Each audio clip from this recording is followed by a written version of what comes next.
Amen. Alors, frères et sœurs, comme je l'ai dit tantôt, l'entrée de cette prière, nous allons parler de la protection divine.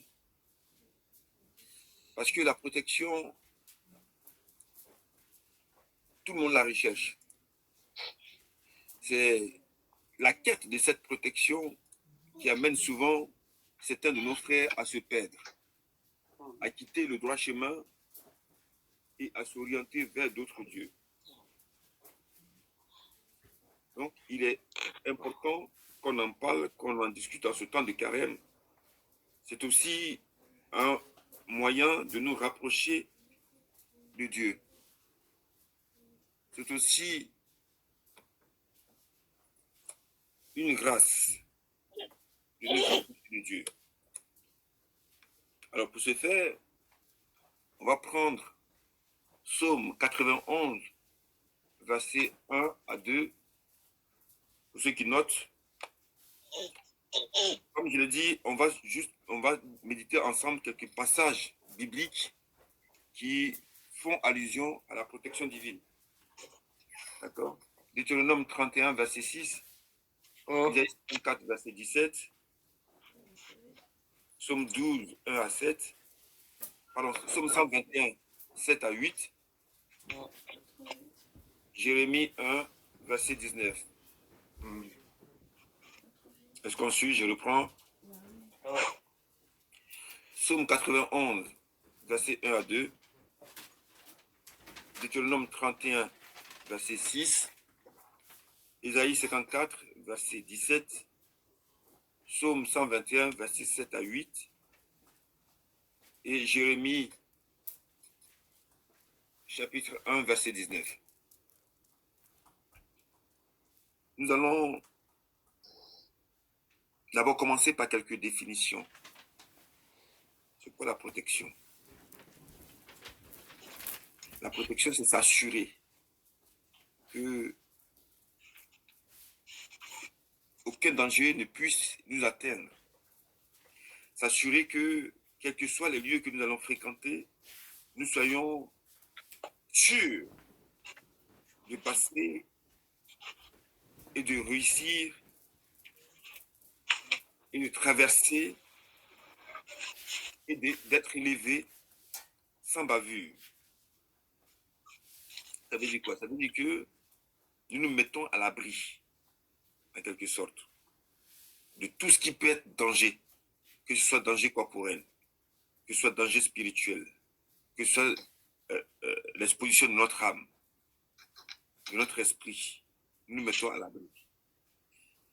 Pour ce faire, c'est un recours à d'autres divinités qui, ma foi, restent éphémères. Pourquoi je dis reste éphémère? Parce que si ces divinités étaient si puissantes, on n'allait pas avoir recours de façon récurrente à leur protection. Parce que quand on est puissant, la protection est éternelle. On n'a pas besoin de renouveler chaque année ou chaque 2 ans ou chaque 3 ans cette protection. Prenons l'exemple d'un garde de corps. Lorsqu'on a un garde de corps et qu'il est fort et qu'on a confiance en lui, on n'a pas besoin de le changer jusqu'à ce qu'on trouve un autre garde de corps plus fort que lui.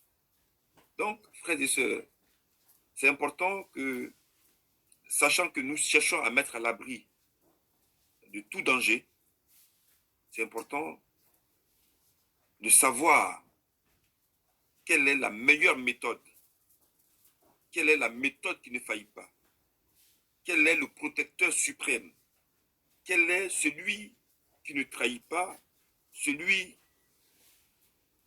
dont on peut être sûr à 100%. D'abord, commençons par le lieu. Le lieu est important parce que la protection est fonction du lieu où nous sommes, des lieux que nous fréquentons. Si on doit aller, par exemple, à un combat, la protection n'est pas la même que quand on va à une promenade ou bien quand on va sur un chantier. Sur un chantier, on va te demander de mettre des casques et tout. Mais si tu vas à un combat, en plus du casque, il va y avoir une armure dont tu vas te revêtir. Donc c'est en fonction des armes et en fonction du lieu où tu te trouves que ta protection se fait, que tu choisis ta protection. Parce que si tu fréquentes des lieux arides comme des milieux de sorciers, il est évident que ta protection va être différente. Si tu fréquentes des endroits, des lieux euh, de sciences occultes, la protection ne sera pas la même. Donc, le lieu est important. Il faut choisir sa protection. Vous allez savoir que, comprendre que quel que soit le lieu, quel que soit l'adversaire en face, quel que soit le temps, quel que soit le moment, il y a un protecteur qui traverse le temps, qui traverse les moments et qui impose sa suprématie en tout temps et en tout lieu. C'est le Dieu que nous prions. C'est le Dieu vivant. C'est lui qui a fait le ciel et la terre. On va lire ensemble le psaume 91, versets 1 à 2. Celui qui demeure sous l'abri du Très-Haut repose à l'ombre du Tout-Puissant. Je dis à l'Éternel, mon refuge et ma forteresse, mon Dieu en qui je me confie. Je reprends. Celui qui demeure sous l'abri du Très-Haut repose à l'ombre du Tout-Puissant. Je dis à l'Éternel, mon refuge et ma forteresse, mon Dieu en qui je me confie. Comme je l'ai dit, le lieu est important. Quand tu choisis ton lieu, l'endroit où tu veux habiter, eh bien, tu choisis ta protection. Si tu décides et que tu acceptes de demeurer sous l'abri du Très-Haut, c'est-à-dire sous la coupole de Dieu, sous la main de Dieu, eh bien, tu pourras être rassuré et assuré de sa puissance, de son ombre. Prenons cette image de quelqu'un qui se trouve dans le désert, ou même dans la forêt. C'est parce que dans la forêt, il y a plusieurs arbres. Et s'il fait chaud, tu vas choisir un arbre pour te reposer. En fonction du choix de l'arbre, tu auras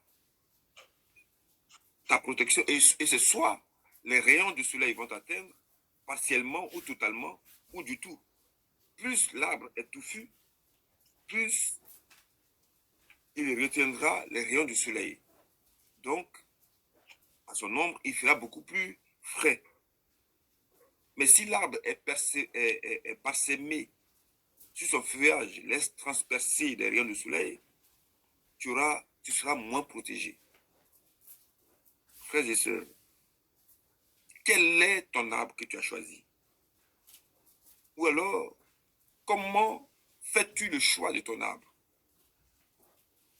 Si tu veux reposer sous l'ombre d'un arbre dont les feuillages sont touffus, il faudrait que tu fasses un tri de tous les arbres qui se présentent à toi. Ce soir, l'arbre que je te conseille, c'est le Dieu vivant. Et être avec Dieu, ce n'est pas être partiellement avec lui. Si tu es partiellement avec lui, eh bien, partiellement, les rayons du soleil vont t'atteindre. Mais si tu es totalement avec lui, entièrement avec lui, eh bien, le feuillage sera encore plus touffu et les rayons du soleil ne pourront pas t'atteindre. C'est une image pour que tu comprennes que la sincérité et l'engagement total est important pour pouvoir bénéficier totalement de la puissance et de la protection de Dieu. Je dis à l'Éternel mon refuge et ma forteresse, mon Dieu en qui je me confie. Se confier à Dieu, c'est lui ouvrir ton cœur en quelque sorte. Il n'y a pas de secret qui reste substantiel en toi, devant ton Dieu. C'est pour cela qu'avant même de commencer la prière, on ouvre notre cœur. Donc, on confesse tout ce qui n'a pas été et on demande pardon pour être sincère avec notre Dieu. Parce que nous voulons bénéficier de son action pleine durant la prière. Donc, si ton Dieu est ton confident, il n'y a pas de secret. Je vais vous dire une chose. Ce n'est pas parce que on ne confesse pas nos actes mauvais que ce n'est pas mauvais.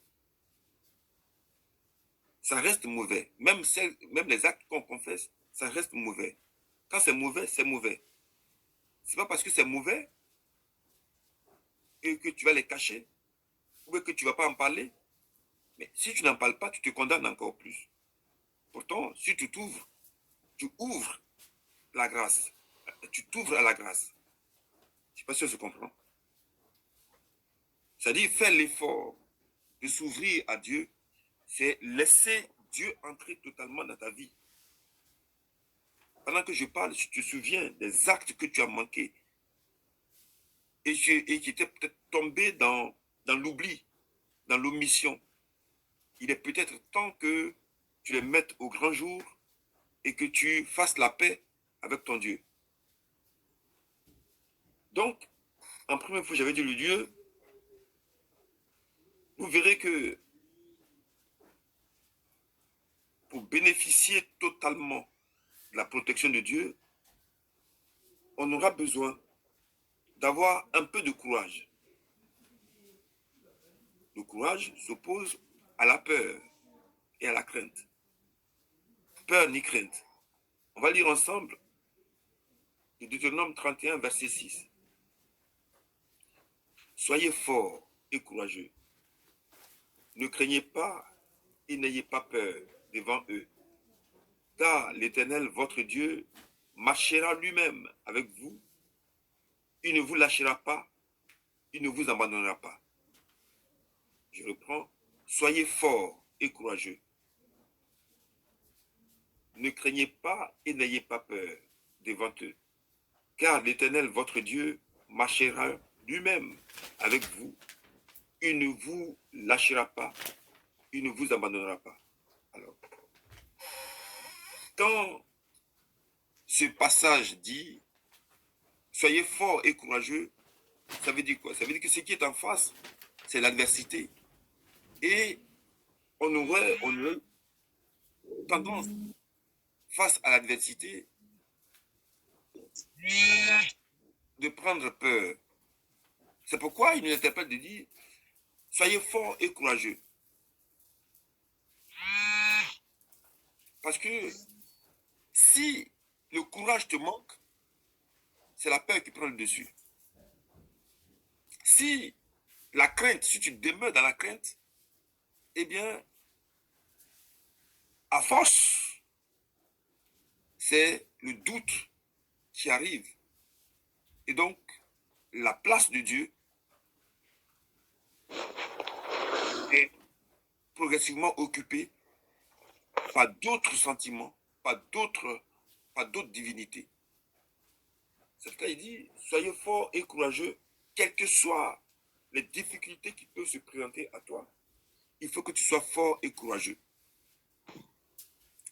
Le peuple d'Israël, dans le désert, La traversée était rude, mais le peuple est resté courageux et fort.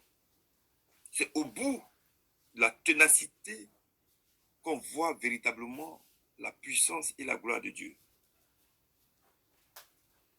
Des situations peuvent se présenter à toi. Tu n'as peut-être pas de solution et tu ne vois même pas le bout du tunnel. Tu ne sais pas quelle est la stratégie adoptée parce que tu n'as aucune stratégie.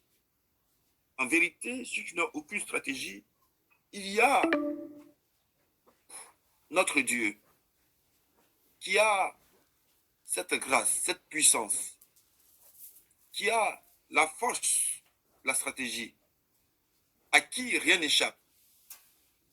Lui peut t'aider à trouver la meilleure stratégie.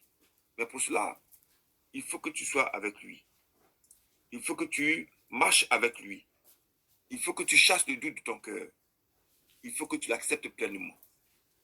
Ce soir, pendant que je parle, aux cœurs qui sont dans le doute par rapport aux situations que vous traversez, je donne ce soir que le doute quitte vos cœurs.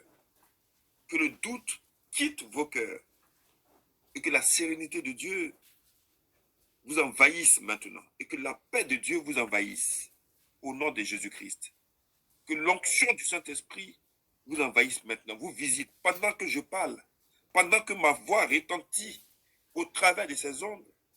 J'ordonne maintenant à l'onction de Dieu opérante, l'onction opérante et imminente, l'onction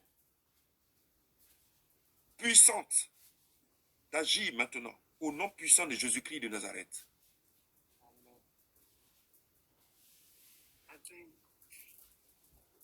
Frères et sœurs, après le courage, il faut savoir que, quel que soit, parce que c'est ça qui englobe le courage, c'est ça qui est le fondement du courage.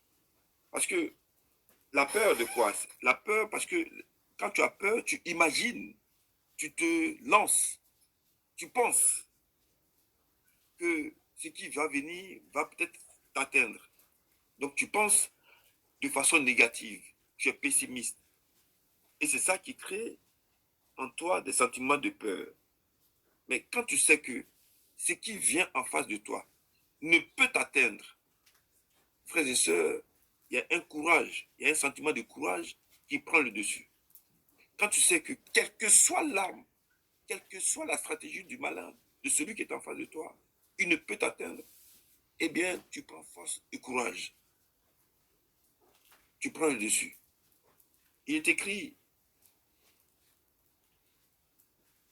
en Isaïe 54, verset 17, « Toute arme forgée contre toi sera sans effet, et toute langue qui s'élèvera en justice contre toi, tu la condamneras. Tel est l'héritage des serviteurs de l'Éternel. » Je reprends, Isaïe 54, verset 17.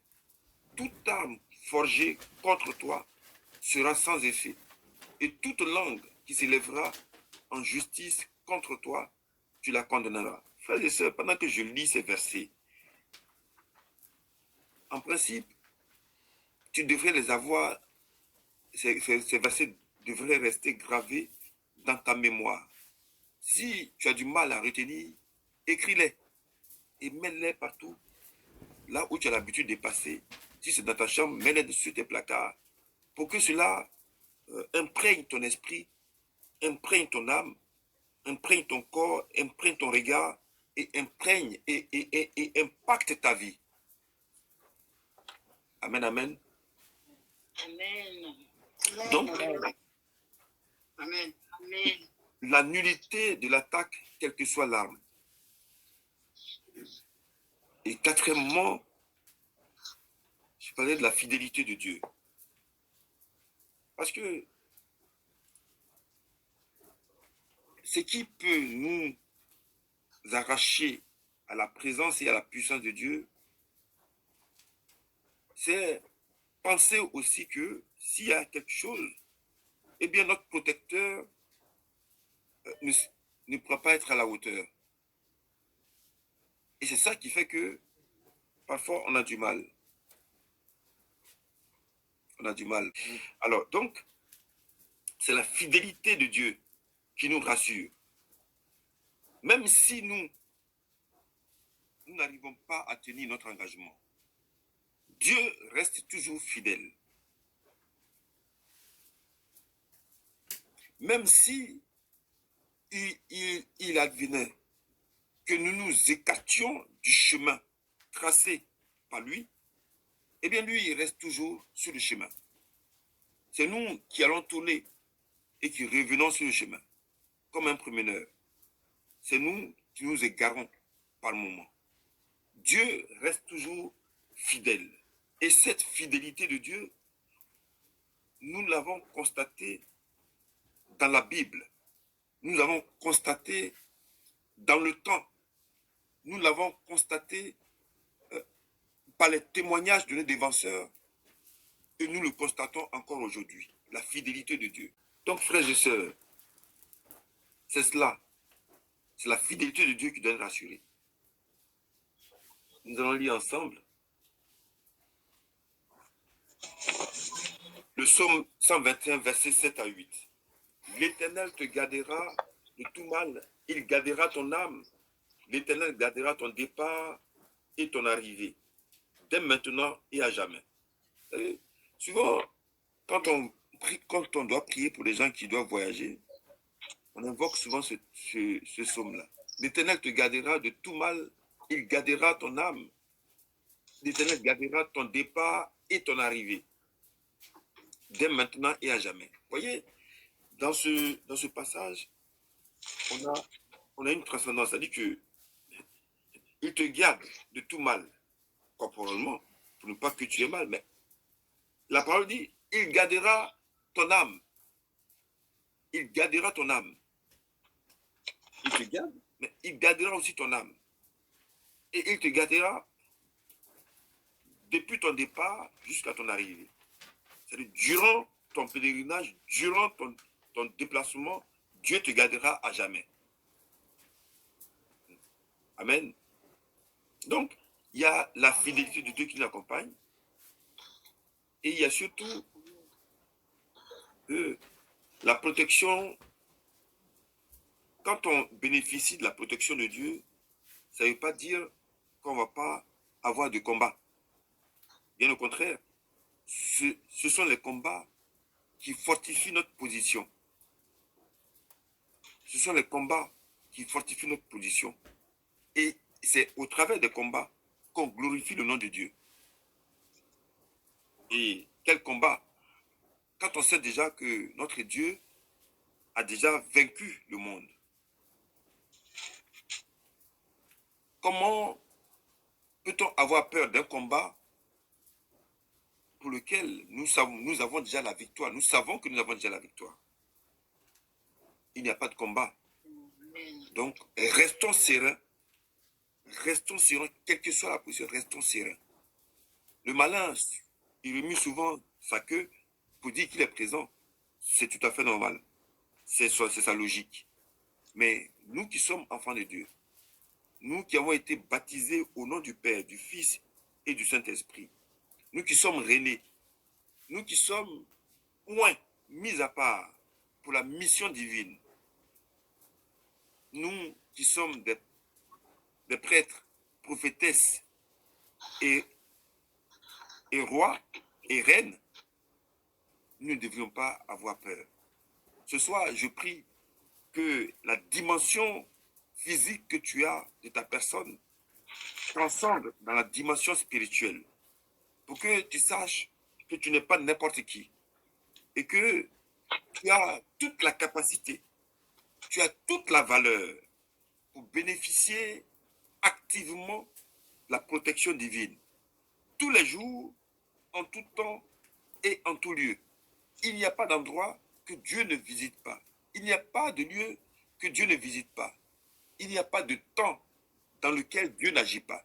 Dieu agit en tout temps et en tout lieu. et il est omnipotent et il est omniprésent.